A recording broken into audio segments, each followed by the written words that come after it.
Man, it was fun last week in Detroit. Imagine if Jared Goff and the Lions can do it again. They haven't won 2 playoff games in any postseason since 1957. Man, they were this close to the possibility of hosting the NFC Championship game. The 49ers obviously won.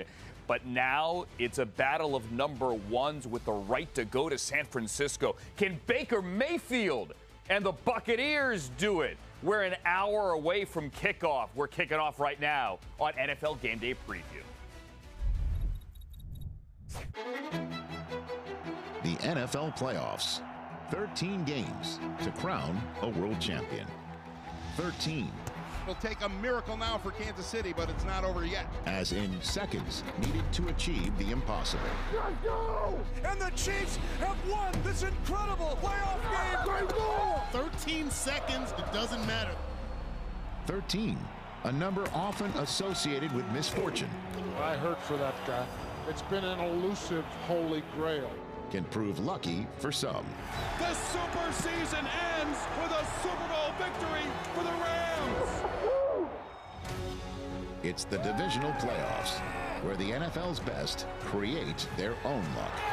And you gotta love it. You can't make this stuff up. And make every second count.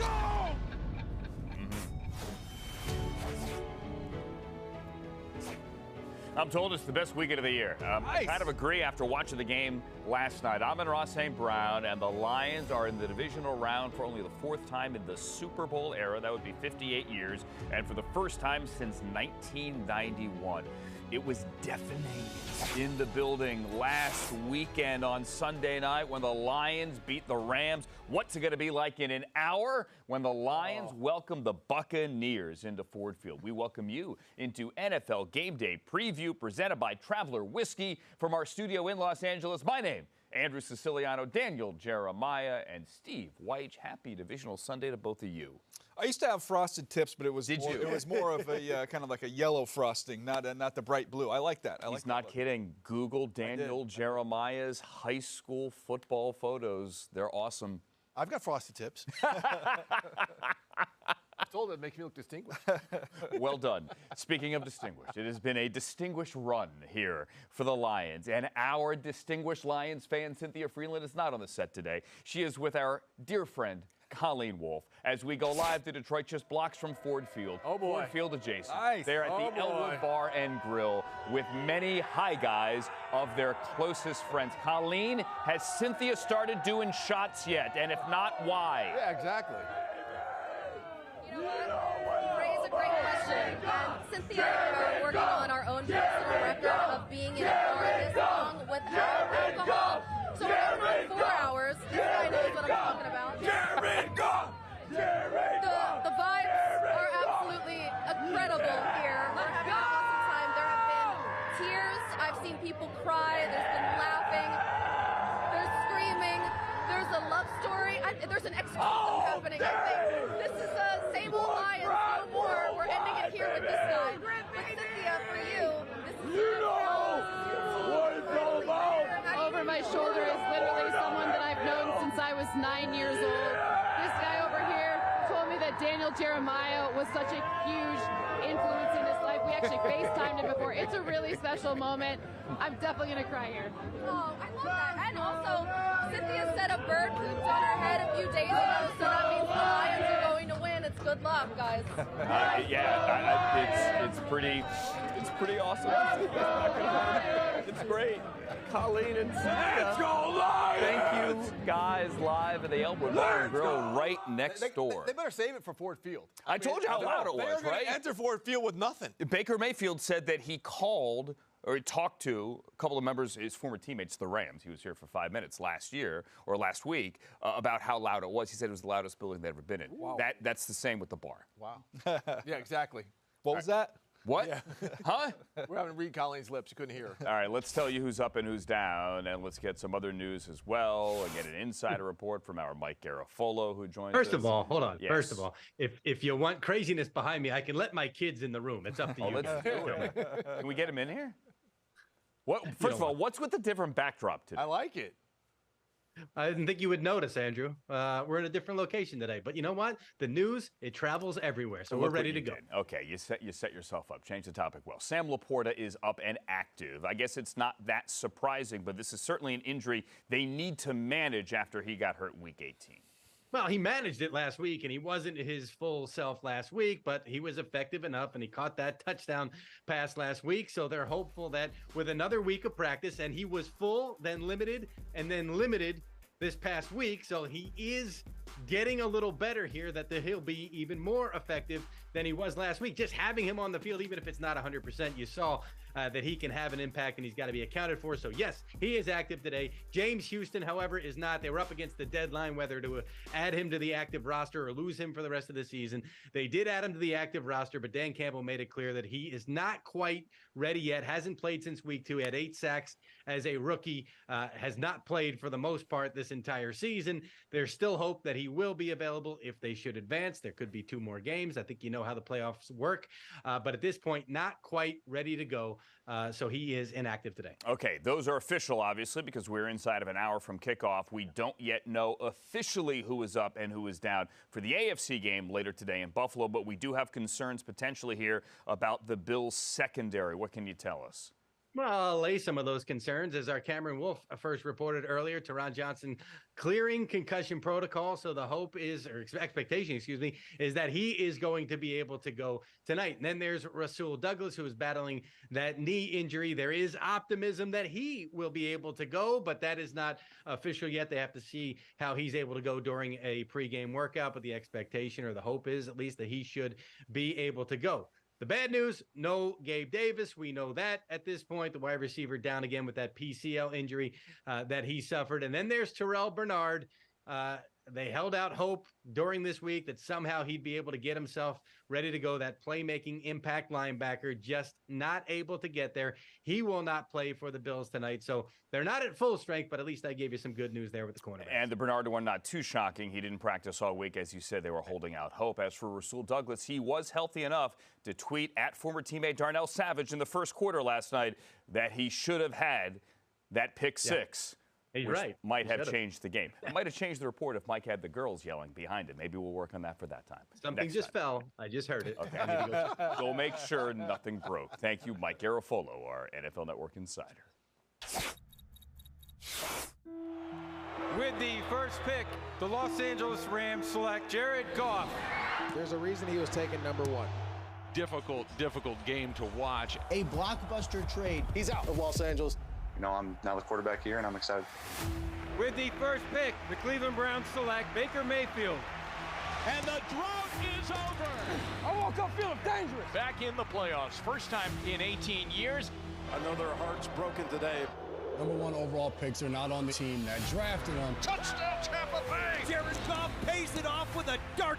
Feels different, right? Baker Mayfield in cruise control. Jared Goff delivers against his former team. Let's go. Detroit, stand up. You waited for this. Such a cool story of redemption for 2 former number 1 quarterbacks, including that guy, Baker Mayfield. When last he was in the playoffs in 2020, they beat the Steelers the COVID year in an empty building in Pittsburgh, and they coulda, woulda, shoulda beaten the Chiefs if not for what should have been a helmet-to-helmet flag on Daniel Sorensen on the goal line. But there's no need to go down that road right now. My bitterness is not in any way coming out. Hi there, Sarah Walsh, live at Ford Field. Let's focus on today and now and Baker Mayfield's health, as he's been managing this rib injury since that big hit he took week 17. I actually think, Andrew, that he's the best he's been in recent weeks. It was the rib issue, then it was the ankle injury, and he sort of limped into these playoffs. But he told us this week he's feeling pretty good. Adrenaline will do a lot for you, so will this crowd. So much has been made, obviously, about the noise here. Baker said that that's not an excuse. Nothing should surprise them. They are going to plug and play words that they have to play. They are going to be on silent counts at times. They understand that. This is a team that is very much the underdog here in Detroit. And who is a better underdog than Baker Mayfield? He was the underdog in high school. He was the underdog in college. He's happy to be the underdog again once today. And he has embraced that role. So when this crowd gets deafening, I think it fires this guy up. He has said nobody believes in us, but we believe in ourselves. And this is a Buccaneers team, Andrew, that has been better on the road than they have been at home. Yeah, just bonkers as well historically what this team has done on the road. This would be their 5th consecutive road playoff victory if they were to pull it off today, which would tie the NFL's all-time record, which is just nuts. Granted, this goes back 20 years. Anyway, I digress. The defense here today, Sarah, which statistically was not very good during the regular season, but did a great job on Monday night, heating up Jalen Hurts. What do they have to do? Well, it's interesting that you say that because, as you know, I mean, it matters what you're doing at the end of the year. Teams that sometimes roll through the playoffs are the team that gets hot, and this defense has been incredible the last couple of games. They haven't given up a single touchdown in their last 2 games. They completely shut down the Eagles' ground game, held them to a season-low 42 yards on the ground. They did that same thing to the Lions back in Week 6. That was the Lions' season-low on the ground, 40 yards in that game. However, the one knock on this defense has been the pass defense. And Jared Goff lit him up last time they played, 353 yards. That was a season best for Goff. Amon-Ra St. Brown has been a problem for this Buccaneers team. He was in Week 6, 124 yards and a touchdown in that game. They know that they have to limit him. Carlton Davis has talked about we need to force Amon-Ra to go where we want him to go because he has so many options. He can play inside, he can play outside. And he also said that Jared Goff, and it's probably stating the obvious, but he said they have to make him uncomfortable. They have to get him off his spot because they very much understand what Jared Goff can do. But this Buccaneers team, Andrew, comes into this one with a little bit of swagger. Yep, swagger, and a short week as well after winning on Monday night. We'll see if that factors. Thank you, Sarah Walsh. And right now, what is a very quiet Ford Field. You wonder, how is the sausage made? We take you behind the curtain here. Sarah Walsh and Stacey Dales from our good friend Laura Chapnick, field producing there, are like 15 feet away from each other on the sideline. Jane Hurt also there in the background. Our great production staff there at Ford Field making the magic happen. So with that in mind, we go like 15 feet away and get the other side of the story here and talk the Lions and Jared Goff and everything they have going and say, hi, Stacey Dales, what's the story? Well, the story is it's so bustling in this place at Ford Field, Andrew. I just lost service officially on my phone. I can't do a damn thing on this thing at this point. So if you want tweets, if you want anything tweeted out, it ain't gonna happen because it was loud last week for the wild card round, and right now almost every seat is filled, and we're still an hour, just roughly 45 minutes from kickoff. It is deafening in here. It is so loud, in fact, that I talked to some of the staff members for the Lions that were a part of that moment against the Rams last week, and they said it was so loud on the sideline they were unable to communicate and hear each other. I mean, that's what type of environment we're dealing with, but it's a great environment for Lions fans. They've been waiting for this. This is just the second time they've ever had 2 home playoff games, and I want to tell you this. It's important. Dan Campbell's energy has been so consistently high from week to week. I spoke with defensive lineman Aleem McNeil, and I said, describe Dan Campbell as you listen to these Lions come down onto the field. And he said his energy this week, because it's been a long season, and you think all the way back to OTAs, it's like football started yesterday. When I asked Dan Campbell if he's had to temper any of his emotions, because you guys know, Andrew, how emotional he is, he said, no, winning last week, it was a relief, almost calming this week. But they're going to deal with a Bucs team, as Sarah just talked about, that is the underdog, and they are very hungry with nothing to lose. Dales, I don't know if you can hear me because it is loud, but I'm going to text you. I'll tell you right now, you're the best, okay? I ain't getting your text. I'm not getting your text. I just sent you the text. You're the best. Cool? Let's see. Hold on. All right, I got it. Got it. There you go. Comes from here. Thank you, Stacey Dales, everyone. Thanks, live there at Ford Field. The best. The best. Sarah Walsh is awesome as well. Please don't Great. take that the wrong way. No. Awesome. Jared Goff was also pretty darn good last week as well. DJ, transition back to the football. When he was not pressured, and we know how Todd Bowles likes to bring the pressure. 21-21 last week.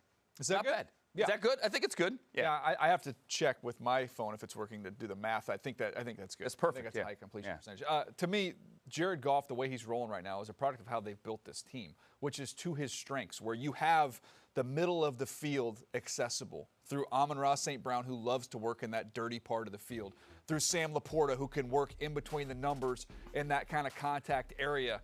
He is a lot of young quarterbacks. They want to work on the perimeter. It takes a while to build up that confidence to want to kind of work in the mud, as we like to call it, Steve. He is very comfortable working in the middle of the field, and he's got weapons that can exploit that area as well. Yeah, don't forget Jahmyr Gibbs coming out of the backfield is very dangerous there. Well, let's go to Baker Mayfield. I mean, another one of these guys who's trying to resurrect his career and has done a great job this year. We saw last week against the Eagles how they took away Mike Evans and Chris Godwin. The Lions are going to try to do absolutely the same. So you talk about the middle of the field, DJ. This is where our guy, tight end K-Dot, could be a factor. You've been riding the K-Dot train all year. He was a go-to for Baker Mayfield last week. 8 receptions. The thing is, the Lions are a much better tackling team in the open field than we saw the Eagles do last week. So are the three of us. So are the three of us, yes. But so Baker's just going to have to be a lot more judicious on where he goes with the ball. But the opportunities are going to be there. And to Baker's credit, Sarah talked about the ankle and the rib injuries. Him playing through those and toughing it out, what that does for his teammates to battle for him is significant, and that cannot be understated in a game like today where they're probably going to have to be going a lot on silent count because of that crowd noise. All right, so the stat here on the Lions defense, and that was a funny joke. You made me chuckle there, DJ. The Lions defense has given up over 375 yards in each of their last 4 games, over 425 yards in each of their last 2 games. But they're 3-1 in those 4, and they'd be 4-0 if not for the Dan Skipper, Taylor Decker, rub your belly and which guy's in and which guy's out thing. So they've been finding a way around it. They're making it work. Yeah, they're making it work. What's the weather there, by the way? Never mind. It is pretty cold outside. It is warm and toasty indoors there in Detroit. However, it's going to be cold, by the way, in Buffalo, which is where we're going to go coming up shortly as well. And when we are done today, stick around on the NFL channel because the Game Center is all day. It has highlights and it has stats. It's almost as if you're watching the game live. It's not, but it's cool. You should watch it. Coming up, we will go to Orchard Park, and what is that guy? What is that guy frying, man? Oh, man, that is some good health food. That is some healthy food right there. Good to me. Yeah, get in my belly. Coming up.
It's NFL Game Day Preview. We are presented by Traveler Whiskey. This is the new Jerome Bettis is from Detroit. Patrick Mahomes has never played a road playoff game, and he's a different quarterback, as most quarterbacks are, home and away. He's better in Kansas City than he is on the road. Granted, he is still Patrick Mahomes.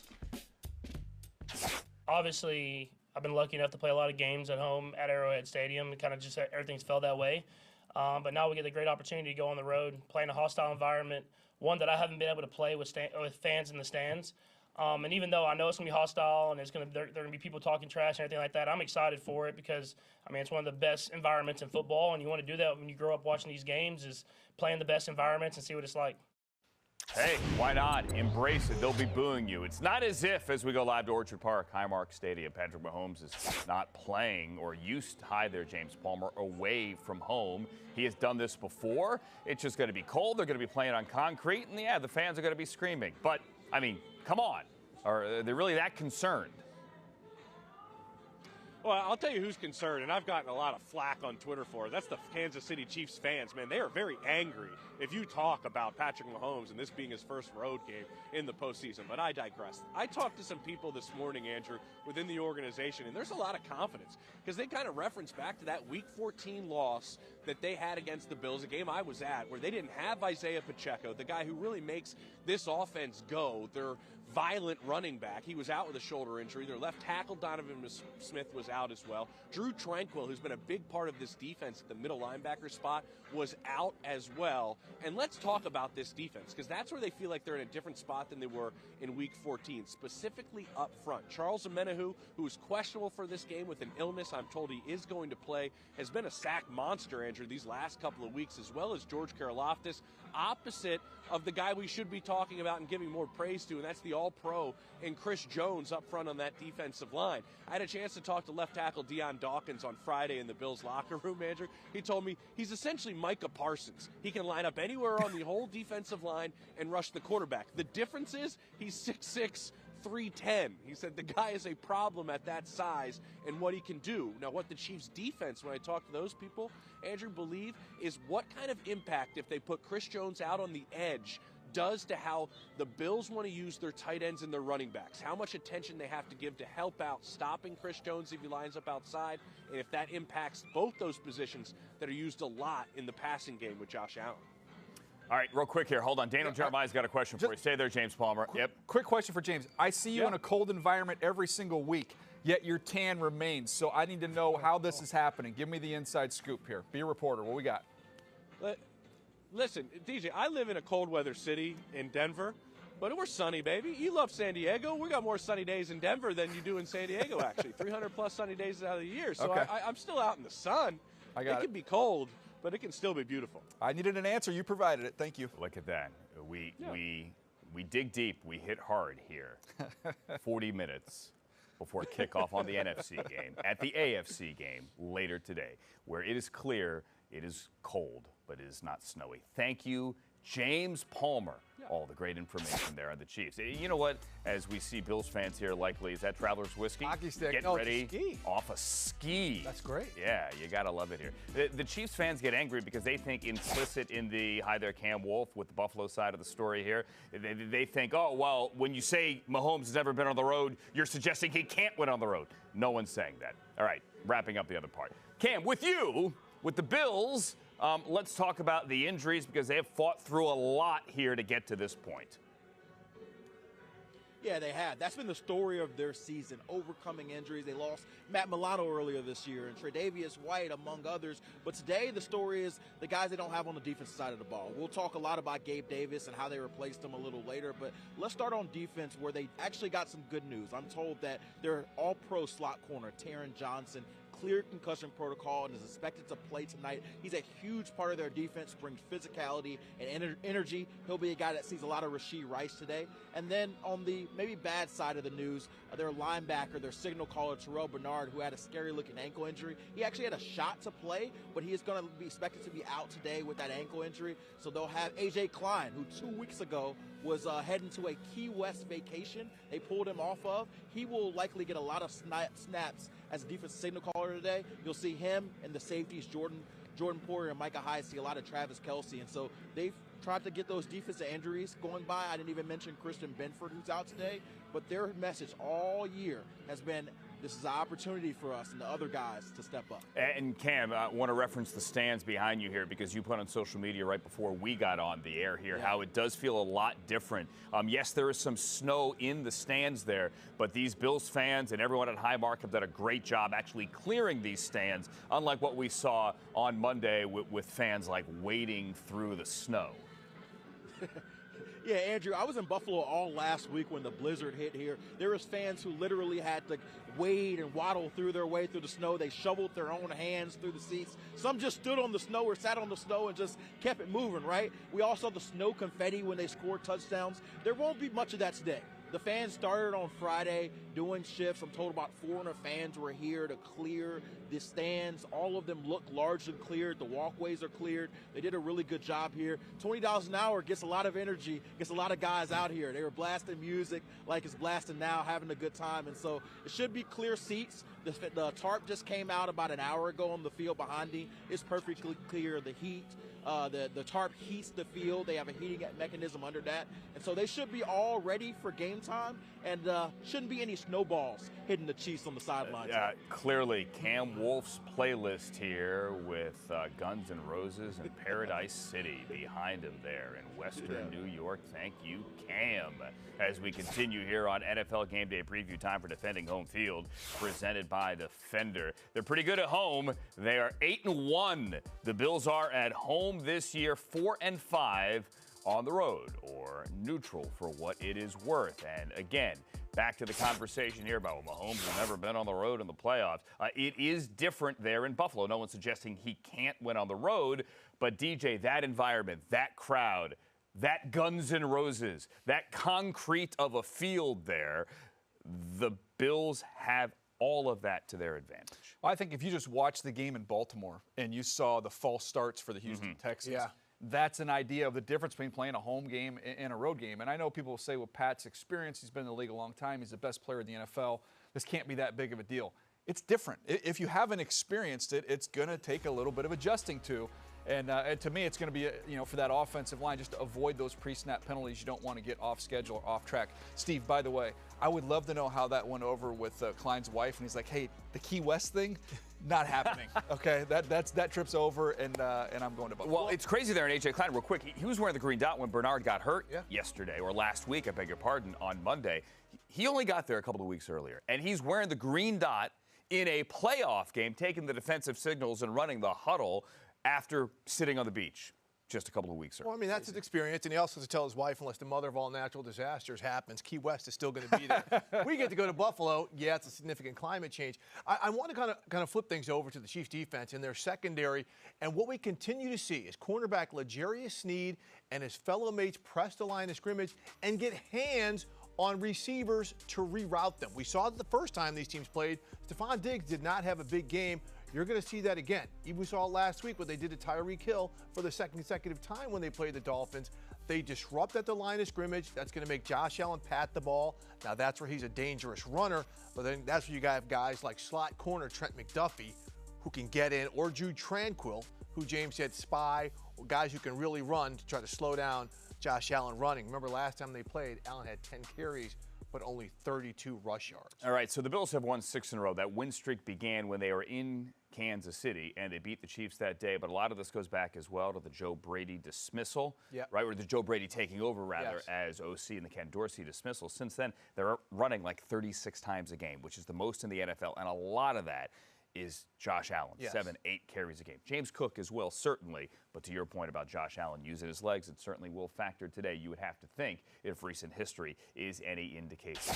We're getting closer and closer to kickoff. Everybody in the NFC game, 30 minutes away. What went down last night in San Francisco on the other side of the NFC? Or for that matter, as DJ referenced, with Lamar Jackson of the Ravens in the AFC. Those highlights from Saturday coming up. NFL Game Day preview. Is this Mike Evans' final game as a Buccaneer? Something to ponder as we get ready for kickoff at Ford Field.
NFL Game Day preview. We are presented by Traveler Whiskey. Let's go back to the games from yesterday. C.J. Stroud, what a great season he and D'Amico Ryans, that entire Texans organization put together. But after hanging tough and after getting to the half at 10-10, they just ran into a Lamar Jackson buzzsaw. He had 100 yards on the ground and a couple of touchdowns. He played nearly flawless football as well, whether in the pocket or moving the pocket. Lost him. Isaiah Likely, look at that. The kid from Coastal Carolina, D'Amico's look on his face says everything. And then how do you stop that? I'll give an answer. You don't. Ravens win big. Lamar goes up the tunnel like Flipper Anderson, except he came back. There was still game. Ravens onto their first AFC Championship game. You went Flipper over Bo. Well, to me, I remember Flipper at the Meadowlands that day just a little bit more. Bo, because Flipper ended the game. You know, Bo's was still, anyway, this almost ended the game. Christian McCaffrey with a touchdown here. Debo was injured, didn't play in the second half, but Jordan Love, who played a great game for the most part, who outplayed Brock Purdy for the most part, had a shot here at the end, and he said in his words, he committed the immortal sin. You cannot throw back across the field, across your body, and Dre Greenlaw, we didn't show it, but he's running around in circles. Shanahan's yelling at him, go down. He almost got stripped by Jaden Reed there. Either way, those two guys know each other quite well, and now the road to the Super Bowl, presented by Traveler Whiskey, looks back at those two games from yesterday with White and with Daniel Jeremiah. Let's go with the NFC game first, where the Packers had them. I mean, they had them, and you're sitting there going, Shanahan's teams don't rally in the fourth quarter. This thing is going to be a colossal upset. But finally, Brock Purdy put that drive together. Yeah, Purdy did not play well all game. In fact, the Packers held on to 2 interceptions that looked like sure touchdowns had they had them. He might not have been in position to rally, but this final drive where he looked like Brock Purdy, his feet were good. He was throwing on schedule for the first time. You're seeing this catch by Brandon Ayuk. And then they got Christian McCaffrey involved. I was scratching my head the whole time, like, why isn't the offense running through 23? Especially with Debo out. With Debo Samuel out, and that could be an issue going into next week. And the way Purdy just did not play well. But again, they got it together there, DJ. They had the clutch drive to win it with some of the superstars like we're seeing right here, George Kittle, seal the deal. Yeah, but to me, I'm with you. My biggest takeaway, give Purdy credit on that drive, but my biggest takeaway is, man, you almost screwed up and lost this game because you just didn't turn around and hand it to Christian McCaffrey. 23. That was it. That's all you had to do. You saw it here. This is the cap off that drive. But every time he touches the ball, something good happens. And I just think back to Shanahan when they had that NFC Championship game where they barely threw the ball, 6 times? And they end up with Garoppolo. Yeah, with Garoppolo, they go to the Super Bowl.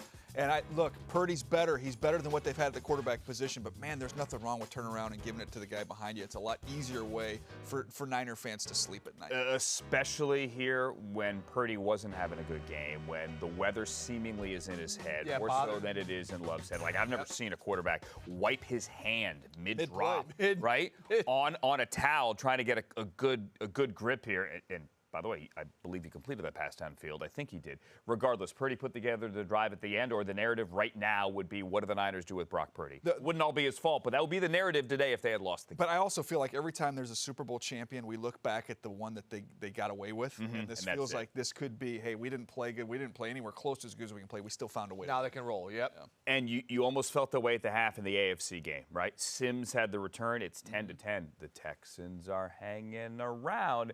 But then the Ravens just dominated, almost to the point where you're like, is this a playoff team on the other side? That's how good Baltimore was in the second half. Steve, twice this year they've played. First game of the year and the last game of the year. They've kept the Texans, the Ravens defense has, out of the end zone in both games, offensively. And that's a key thing. I mean, we love to talk about the Ravens offense as we should and with Lamar Jackson, but this defense is what does it for them. Again, you saw 10-10, but this defense did not give up a touchdown.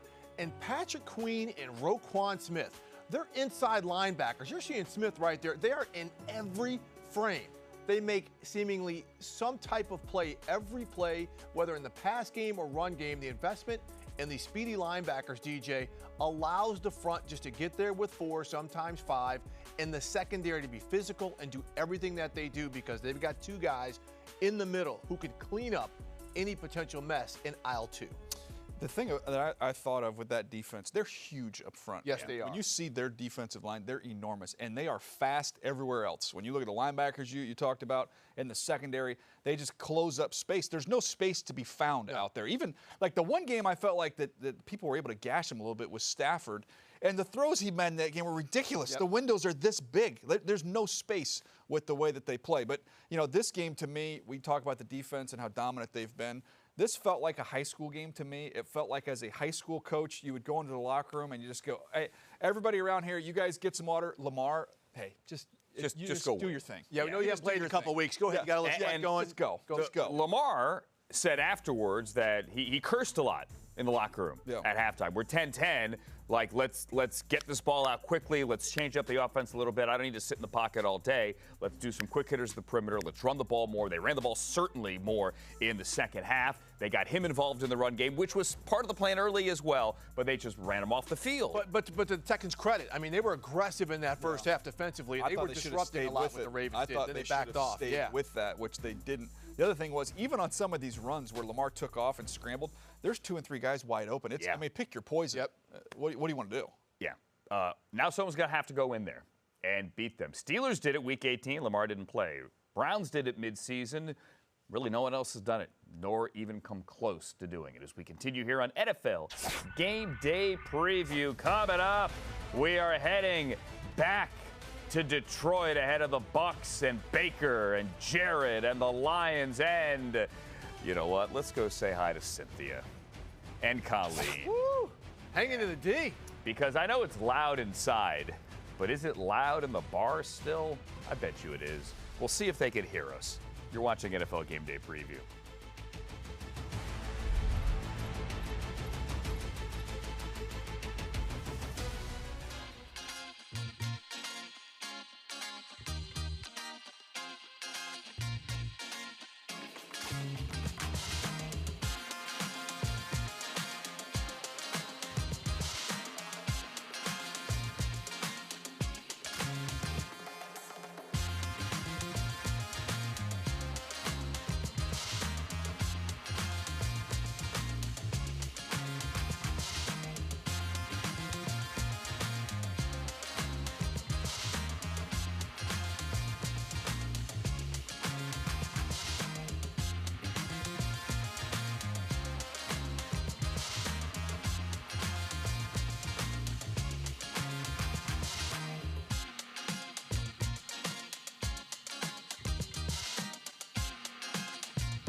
Don't put the guard on your back today.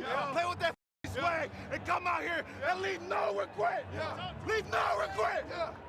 1 on 3. 1, 2, 3. Win, baby. Yes. Yeah. There you go. Atta boy.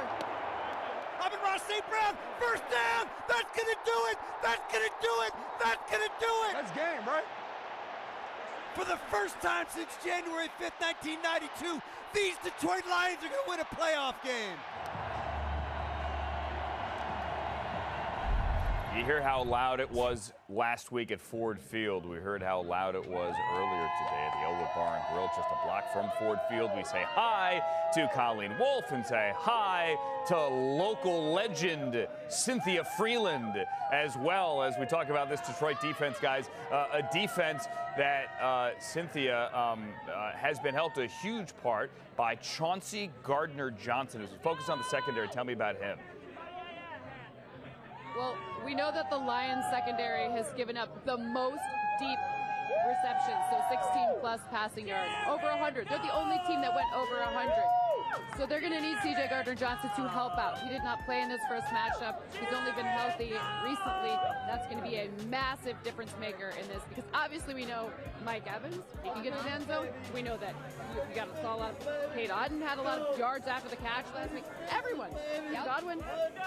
Honestly, Cynthia, I'm listening to you talk, but I'm just wondering why you don't have a key to the city yet here in Detroit. Like, I think that's something that we're going to have to bring up to the local government here, and maybe we can get that squared away. But yeah, C.J. Gardner-Johnson, he has a lot of responsibilities today, too. A lot. Colleen, how about an X factor from you? What do you got? Okay, so Cynthia just mentioned him. Last week, this was top of mind for me because it's been in my nightmares ever since the Eagles lost to the Bucs last week. Cade Otton. I mean, just Lions, don't let history repeat itself. Don't let Cade Otton do what he did last week to the Eagles. When you put resources on Mike Evans and Chris Godwin, it's going to open things up for Cade. We saw what he did, had career highs in targets, catches, receiving yards. He'll do it again. Don't let him do it, though, Andrew. No, I realize Monday night was rough here. Steve Wyche pumping his fist to my side. You can't see it because he has been riding the Cade Otton train all year long. This show was named the Cade Otton NFL Game Day Preview Show earlier back in September. I love that. Yeah, it's awesome. We should send him a check. Cynthia, X factor for you. David Montgomery. We know that Todd Bowles is going to bring the heat. He loves to blitz, third highest rate in the regular season. How do you stop the blitz? Well, you put David Montgomery out there, of course. He also averages 5 yards per carry or more on those goal line carries. So this is a very good opportunity for him to kind of, last game they played, he got hurt. Yeah. And then this time he's going to come back and score some touchdowns. Be the X factor. That's the X factor, and I got another X factor in here because we've been at this bar, Andrew, for hours now. It feels like maybe days. Lisa Edwards, our fabulous producer here. You know what? The show is brought to you by Traveler Whiskey, so here we are out here. Thank you so much to Elwood Bar and Grill and to our favorite whiskey in town. And now we're going to go into this game and have a great day. Guys, enjoy it back in the studio. We're gonna destroy Detroit. That's what's happening tonight. We're gonna party, we're gonna live it up, and we're gonna have a great time at this game. So, two things. Number one, I'm not mad. I'm impressed. I'm happy for you. This warms my heart. It would also warm my heart if I had one. So the other thing is I wish you had brought me one as well. But bottoms up, ladies. I'll put it in my suitcase. Don't worry. Enjoy, which means you have to check your suitcase. Don't do that. Thank you, Cynthia. Thank you, Colleen. Get home safely from Detroit. Coming up here, tail of the tape in the AFC game. We got the Chiefs, we got the Bills. We'll put them on the board and pick it straight ahead as we are getting closer to kickoff in Detroit. Helmets on for Baker Mayfield and the Buccaneers, 15 minutes away.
can't see. Let's go. Hey, man, it's not even that cold, man. It got warmer. Let's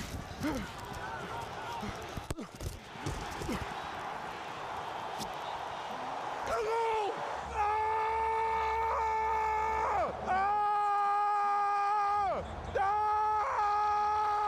I just like screaming right now. You got to keep it warm, you know what I mean? Touchdown is the mentality. This is going to be a direct snap. It goes to Pacheco, spinning. Now moving to the left side. Pacheco, touchdown! Love you, boy. And the Kansas City Chiefs are going to win this Super Wild Card Weekend game. And guess what? Here we go again. Is this the NFL's best new rivalry with these two quarterbacks, the 5 previous, and now we get chapter number 6. Welcome back to NFL Game Day Preview. Daniel Jeremiah, Steve White. My name is Andrew Siciliano. We are presented to you by Travelers Whiskey. Would you guys like to do a tale of the tape? Let's do it. All right, let's do it. All right, Figure I don't it know out if you now. can score. I don't know if we're actually going to fight afterwards, but let's do the tale of the tape here. Who has the edge? Travis Kelce, who we just saw, or the Bills' midfield defenders, and consider the injuries, DJ? Well, the injuries is the big thing. I'm going to go with Kelce on that. I just think you look at the experience. He's been in these big games a zillion times before. The chemistry with Mahomes. Drops have been an issue for him as well as others on that group, so you got to limit that. But no, I think on paper at least, yeah, advantage Kelce. All right, advantage Kelce, advantage the Chiefs. How about Josh Allen against the Chiefs secondary? Yeah, Steve? this is tough, but, you know, I already talked about the corners, how they get hands on the receivers.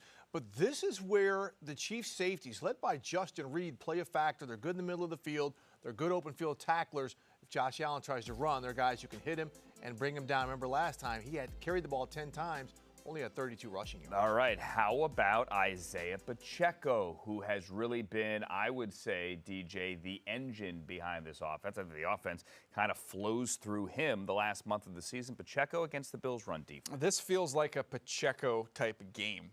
You think about the cold. Obviously, we've seen it in Kansas City. Now you see it on the road here against the Buffalo Bills, and this is the underrated aspect of his game. We talk about what he does on the ground. You can get him involved in the pass game a little bit as well. I think you'll see Buffalo try and heat up Patrick Mahomes early, run the ball, maybe a screen here or there. I think Pacheco is a big part of the game plan. Something feels right. We're doing tail of the tape. Pacheco, remember the fight back with Birdie Pacheco? Yes. See how we're bringing it all full Nice. circle to the HBO pay-per-view boxing when we were kids, remember? Yeah, No? People don't remember that. No? I do. Not the fight doctor. I know Ferdy. Not The fight doctor. Yeah. All right.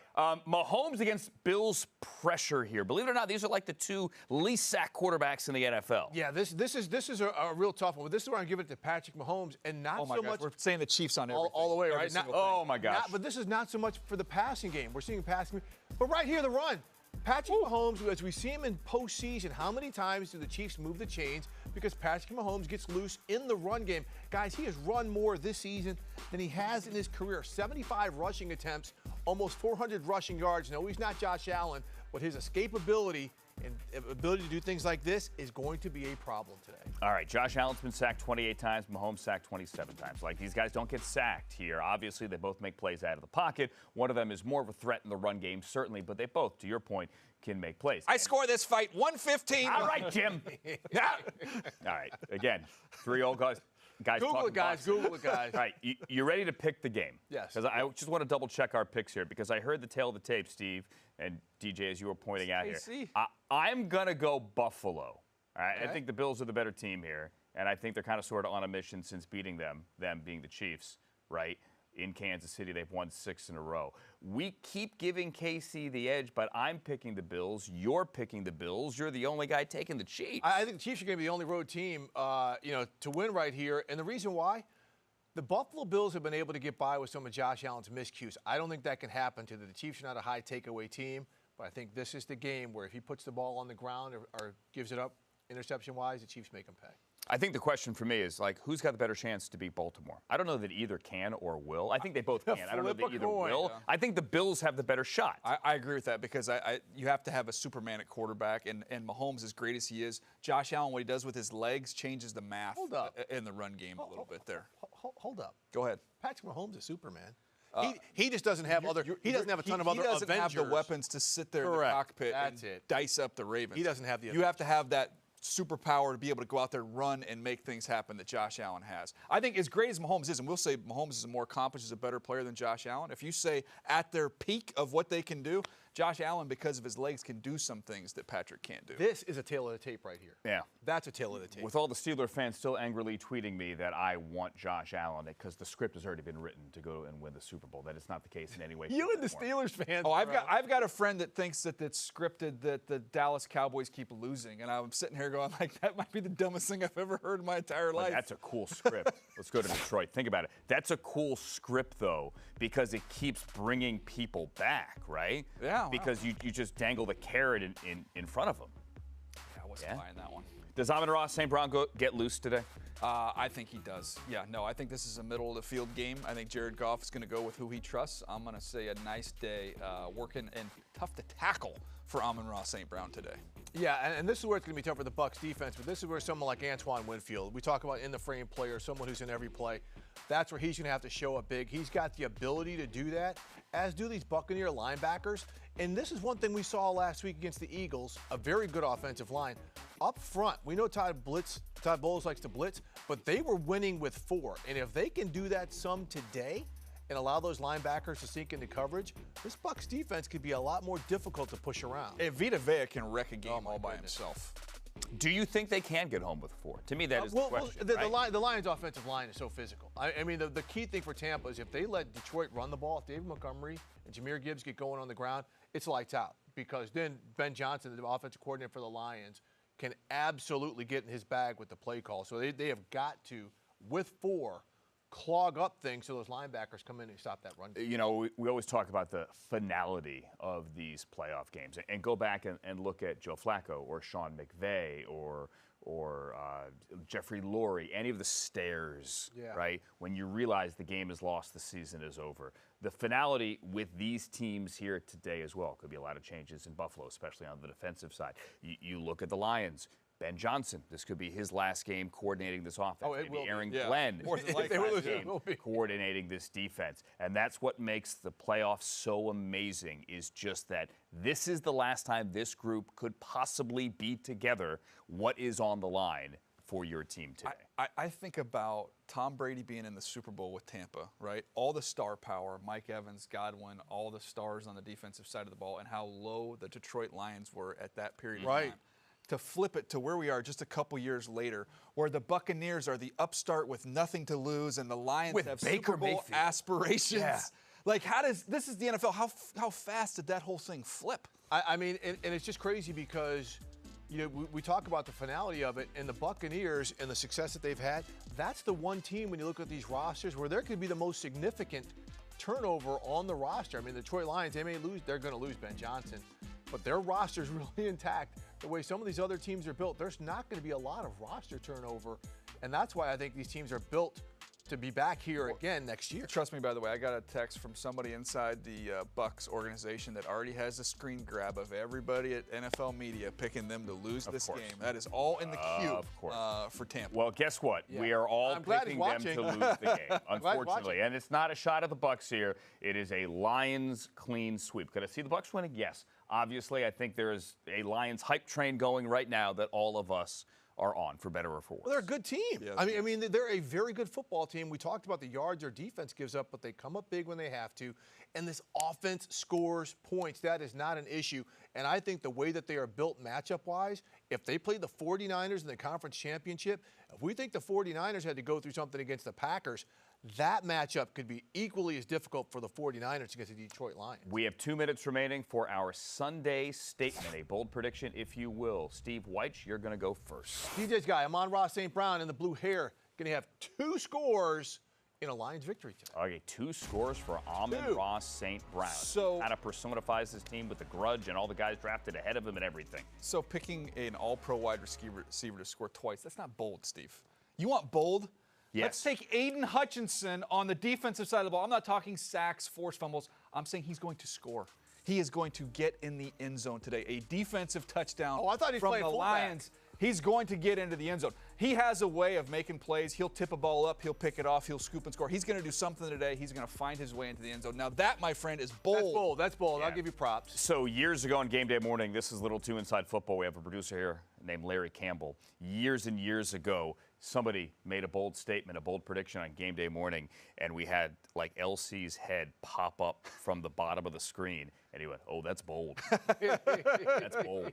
So that is a bold prediction right there. That is a bold. Sunday statement. Very specific for you. Very bold. Mine's very specific as well. Mine has to do with Mike Evans. I already picked the Lions, so I'm not going to say for certain that this is going to lead to a victory. I do think it is his final game, but mine is Mike Evans has a $150 receiving. Ooh. Because I like that. The Lions give up a lot of yardage to the other team's number one wideouts. See, that's strong, but bold would be he then gets on a plane to go fight Marshawn Lattimore wherever he's located. That would be bold.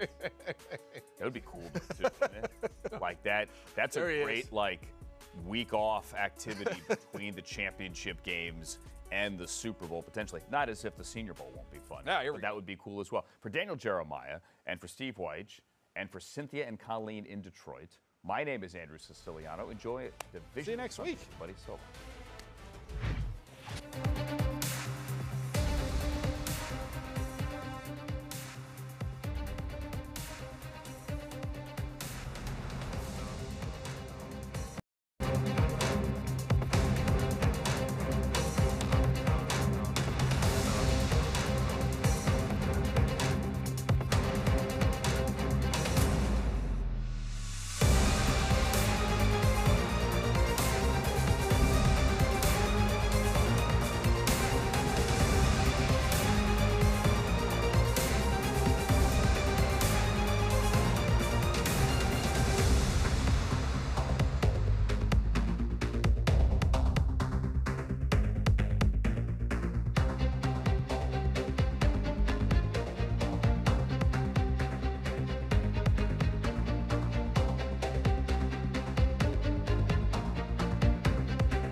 I'm Patrick Claybon, and welcome to a playoff edition of NFL Game Center. We have you covered today with all the best highlights, next-gen stats, and more. So let's get ready for kickoff. The NFL playoffs. 13 games to crown a world champion. 13. It'll take a miracle now for Kansas City, but it's not over yet. As in seconds needed to achieve the impossible. Let's go! And the Chiefs have won this incredible playoff game. 13 seconds, it doesn't matter. 13. A number often associated with misfortune. I hurt for that guy. It's been an elusive holy grail. Can prove lucky for some. The super season ends with a Super Bowl victory for the Rams. It's the divisional playoffs, where the NFL's best create their own luck. And you gotta love it. You can't make this stuff up. And make every second count.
Rachaad White and more.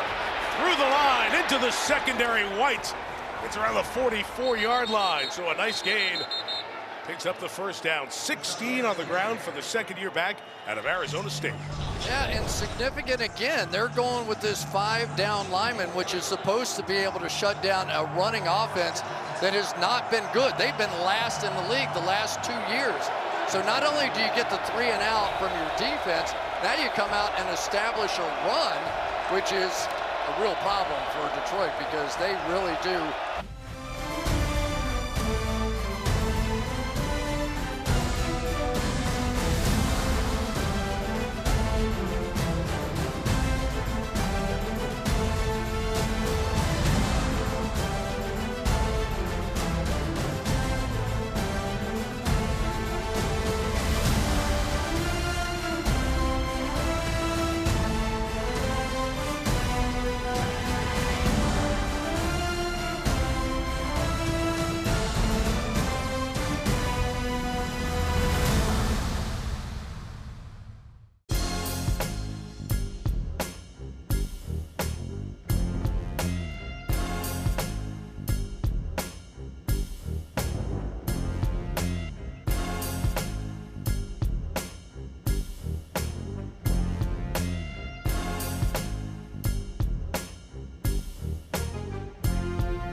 LaFon, who's blitzing, became a big part of his success the last month of the season.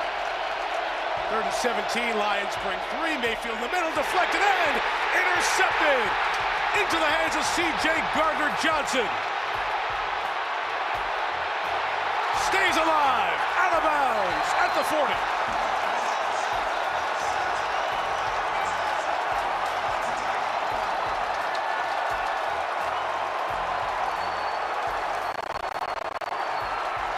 The bulletin board material of the week was Gardner-Johnson talking about Mayfield and not being as good of a quarterback as some others, and he gets the pick early. But the concern is the fact that Mike Evans has been having a tough time hanging on to the ball. Yep. We saw it a week ago. We saw it in the first game between these two. And that's a ball, at the very least, has to be knocked down. As a receiver, there's nothing wrong with dropping a pass that falls in front of you. You can't let that go behind you into that prevent defense. And Gardner-Johnson said if you give 10.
3rd and goal. Montgomery, big hit in the hole to stop him there.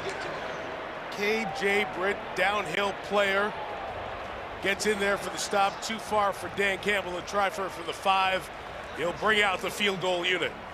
Isn't it interesting that K.J. Britt, despite these 2 tremendous linebackers that they have, when you talk to Todd Bowles, he said between the tackles, he is our best. He's the downhill thumper, and the thumper paid off there, keeping that one out of the end zone. Michael Badgley, who had a very big 54-yard field goal in the wild card win. A shorty for 23 yards and the first points of the game. So the Tampa turnover turns into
receivers over here to the left. Mayfield, crossing pattern. Melifonwu trying to pull it out, but Evans held on.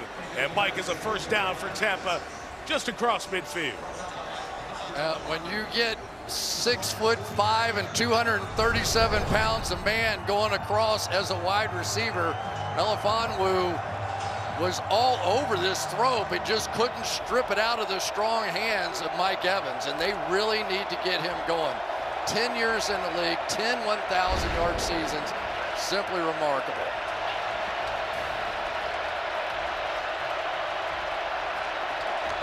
The 49, Baker, that quick slant inside. The speedy Trey Palmer takes off to the 22-yard line. See, they mark him. They mark him at the 26. That's where he should be down. But Palmer is a speedster who has run past the Lions already this year. So Baker does a fake quick throw, and then they get the speedster Trey Palmer just casually striding through there. Most guys that can run like he does, 4.33, one of the fastest guys in the league, don't have a great understanding from the slot of how to settle in those.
This is from 43.